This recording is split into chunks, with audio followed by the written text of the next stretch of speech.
Howdy, homies. It's Sid giving you my very first ever dummy TCG deck tech. Don't tell Joe I stole his fucking gimmick. No, I'm just kidding. He don't drink this bullshit on his.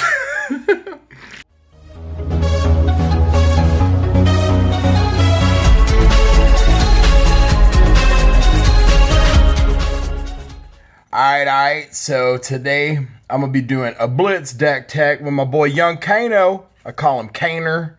He be bringing the painter. So his shit is all about, you just get your little pokes in with arcane damage, and then once you got your opponent low enough, you activate this and try and play off the top of your deck to kill them on their turn. Now you do get squashed, because Kano is a skinny lad, and he don't really have a whole lot of life. As you can see, he starts out at 15. So, you know, you really gotta race a lot of decks, man. Kaio, that dude will just squash you like a bug. Prism, it's a fucking bitch. But you got pretty good game against everybody else. And, yeah, so this is the weapon of choice. Crucible, he waves his stick around. He's like, "Ooh, I'm Kaner. I'm about to burn your shit." Yeah, dude, I like waving my stick around. Costs a sauce, and it pumps up an arcane damage effect +1, which is pretty much a groove. There's no time that it's not good to use the Crucible, man. So we'll take you down to the loadout. So the first thing is Talismanic Lens. Now, some people like to run Arcanite Skullcap with Kano, because most of the time you're always going to have that too. And if Prism hits you with Herald of Erudition, you're just going to lose. But fuck that. Talismanic Lens is where it's at. Skullcap is a crutch. If you use Skullcap, you don't wizard, motherfucker. Alright? Next.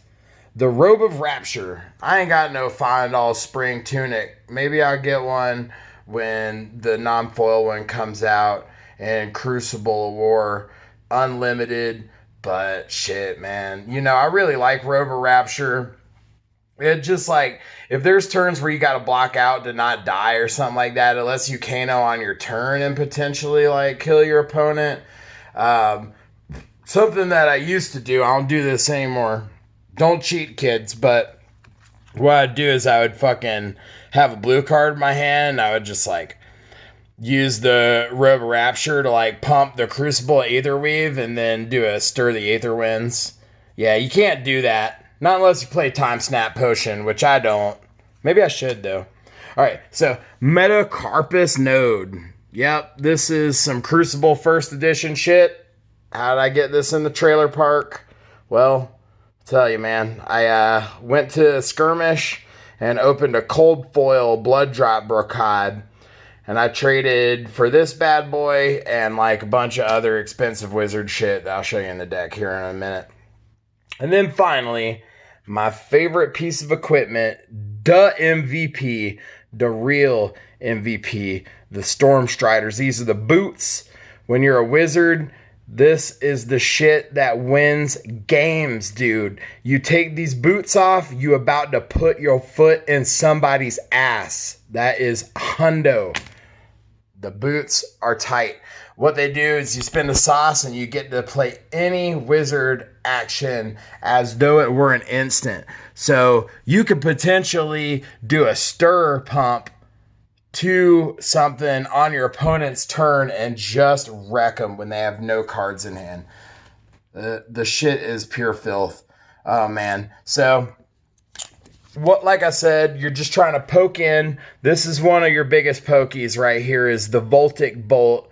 It deals 5 arcane damage. So if you wave your fucking stick around and then Voltic Bolt and then Metacarpid Nodes, you're looking at, 7 arcane. Most people can only prevent 3, maybe 4 at the most. So that, that's going to get the pokes through. Another one is Lesson in Lava. This is like one of my favorite pokey sticks right here. It doesn't do quite as much damage, but it lets you set up the top of your deck. So like this is a great like mid-game poke. You get that poke in and then you just like stack the top of your deck so you get enough blue to be able to Kano on your opponent's turn. Or you can, if you even got enough to Kano on your turn, you can go grab your Kano specializations and then, because they cost 0. The other Kano specialization, hold on, let me pull that out real quick. The Blazing Ether. Yep. And, yeah, man. Lesson in Lava, Blazing Ether, that can go really awesome together. Take a sip of this brewski real quick.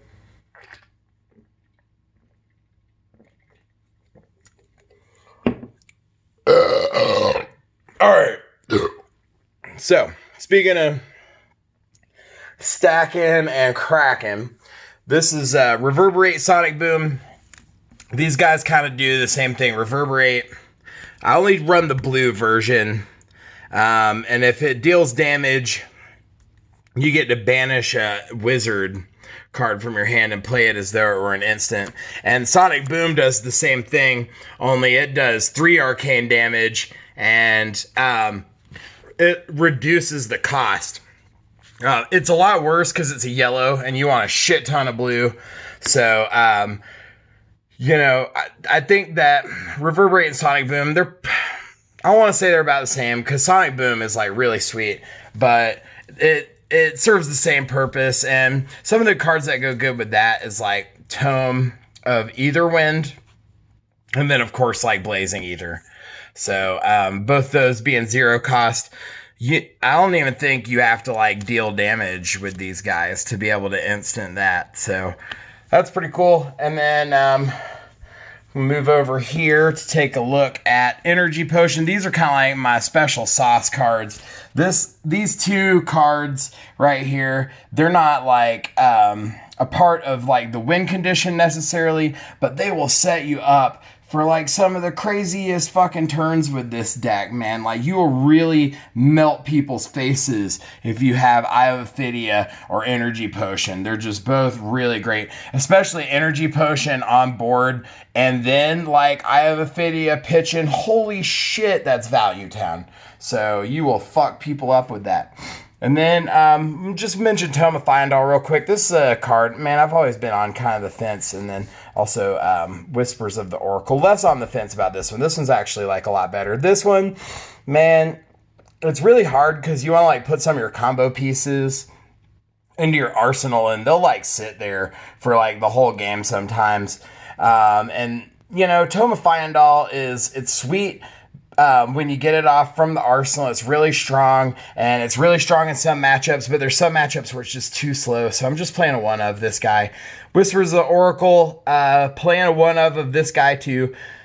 Still really good though. The opt is really awesome. Like if you Kano on your turn, you can, you know, opt all of your red line stuff to the bottom. That way you're just guaranteed to draw more blue and stuff like that.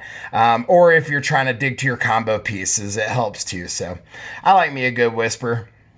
And then of course the cheese, the bullshit, the combo that, you know, if you've ever played against Wizard, you have probably said holy fucking shit when somebody stir the Aether Winds. This is the spoon. You stir with the spoon. Fork Lightning. This is the fork.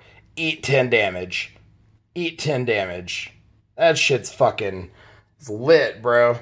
But yeah, I love Kano.